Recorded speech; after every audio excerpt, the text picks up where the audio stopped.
Hello, my name is Joep Cornelissen. I'm one of the associate editors of the Academy of Management Review, and I would like to talk about an editorial that we've just written on different styles of theory papers, different types of theory papers, and how to best write one yourself. It's part of a series of editorials that we're writing. Some of these editorials are more about the editorial process and the review process and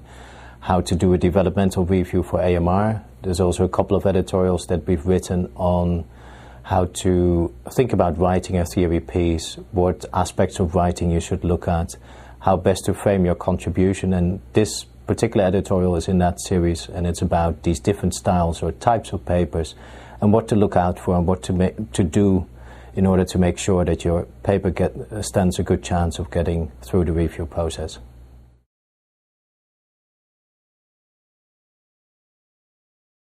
So one very common style of writing a theory paper is what I call a propositional style. So this is basically a paper that is written up around a set of propositions that you formalize and state as part of your paper. So think of it as proposition 1, 2, 3, that may be implicit in the arguments that you develop, but as part of this type of paper you would spell them out as such and you would bring them to the fore in your manuscript. A propositional style is very common. It's so common that sometimes it was seen as the way to write a theory piece, but what is important to stress is that there's only one type, one particular style of writing up a theory paper, and there are others like the two that I discuss as well in a minute. So the propositional style is basically one where you talk about basic cause-effect relationships that you specify. So it's a very focused set of contingencies that you formalize as part of these propositions. What reviewers expect with a propositional paper is that they hope to be really inspired by what you put forward. So a new set of arguments and a new set of propositions that really break new ground and that lead a particular literature in a new direction. What they therefore feel is a common pitfall that they also see in papers is propositions that are too narrow or propositions that are closely modeled on hypothesis testing, where in effect the stated hypothesis or what is framed as a proposition is really deduced from the literature, extended from the existing literature, and may capture sort of known relationships based on the literature that already exists. For a lot of these types of hypotheses that are masked as propositions, often you could also say their strength really depends on testing them, so verifying whether they work or not when you put them to the test in an empirical setting. If that's the case for the propositions that you've formulated yourself, so if they're too narrow, if their strength really depends on their empirical verification, it may well be that you need to go back and look again at your manuscript and see if you could broaden these contingencies that you formalize into broader propositions, so make them, in terms of the scope, much broader in focus, and also really test for yourself whether what you're bringing are new ideas, new arguments, as opposed to really relying on the existing literature that you're extending into a set of propositions or hypotheses. So be careful that when you develop your arguments that you really break new ground, new ideas, new assumptions that you bring to the fore, which you then extend into a set of broad propositions that are helpful to a particular literature.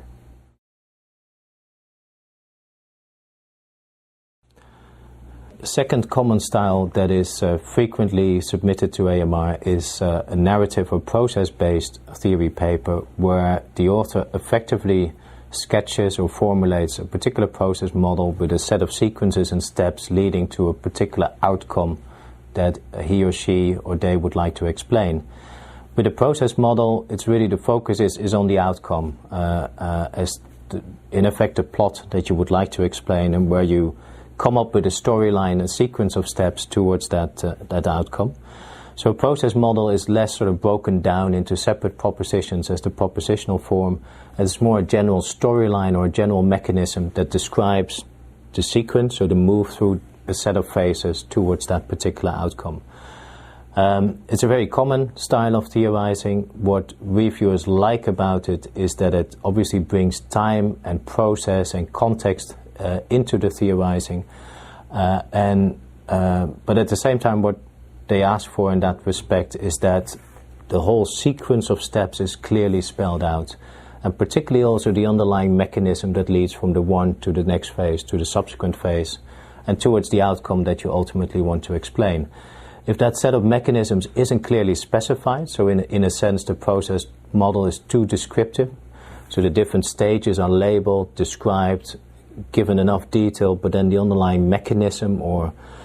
the processes that determine the shift from the one to the other phase isn't explained, then they feel the model is too descriptive and lacks real theoretical strength as a contribution. Another criticism or suggestion that they often make is that if a process model really has that singular mechanism that underlies everything and that forces the movement from the one to the step towards the ultimate outcome to be explained, sometimes they feel there's a little bit too stylized, so it's the singular mechanism that explains everything. And what you might do in relation to both points is, first of all, to think on that point about it being too descriptive. You can really bring the underlying mechanisms or mechanism to the fore, really spell that out. So don't just focus on describing the sequences, but move towards that explanatory level in terms of your theorizing. And then secondly, in terms of that singular mechanism, perhaps you can add more detail into the storyline. So more interactions, more actors, more contextual variety, so that you give the process model a little bit more texture, which may then still be primarily about that one mechanism or those few mechanisms that you've indicated, but it would give a little bit more richness to the storyline that you're depicting.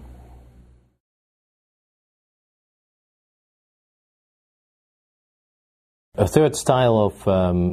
writing a theory paper that I describe in the editorial is a typology-based paper where the author or authors put forward a typology as a contribution to the literature.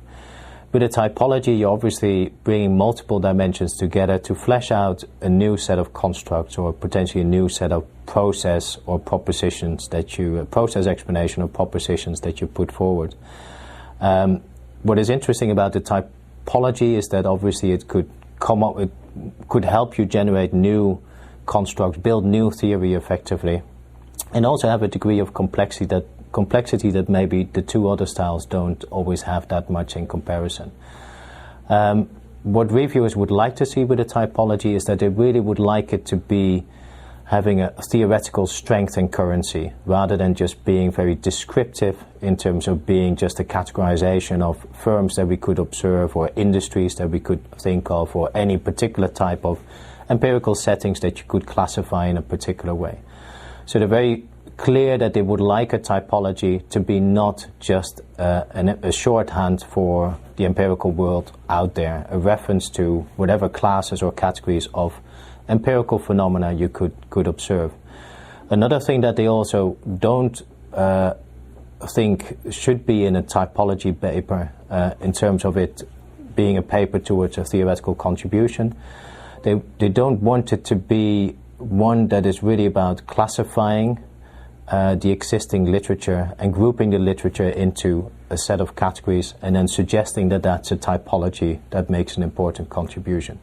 That's more like a systematic literature review where you bring streams of literature together, which is valuable as a contribution in its own right,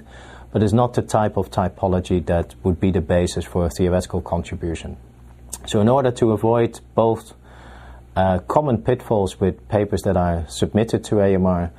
one is that you might, on the descriptive side, you might see, can I really push my typology beyond just being a rough classification of empirical phenomena and make it more theoretical? So are the dimensions that I'm correlating, are they really theoretical? Does it generate,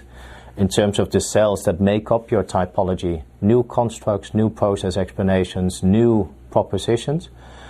And the same if you're thinking about the difference between the literature review and a theory paper, if it turns out that your typology is more about summarizing and categorizing the literature, then that's a valuable contribution in itself, but it may not be enough then as a theoretical contribution for AMR. So also think about what your purpose is with the typology that you're putting forward.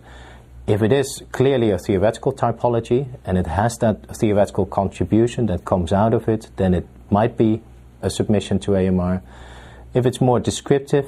if it's more literature review, then other journals may be more suitable. So in conclusion,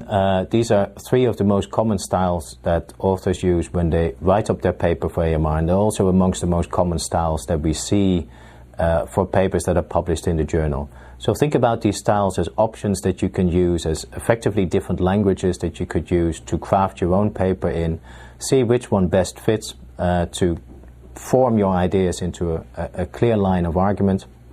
and then start practicing it. So obviously one step would be to see how other people have done it, how they're using these styles to craft their contributions and get published.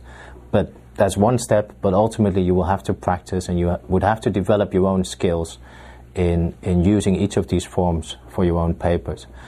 In the editorial, I also list some examples of papers that are using each of these styles really effectively, so it may also be useful to have a look at those in particular as examples.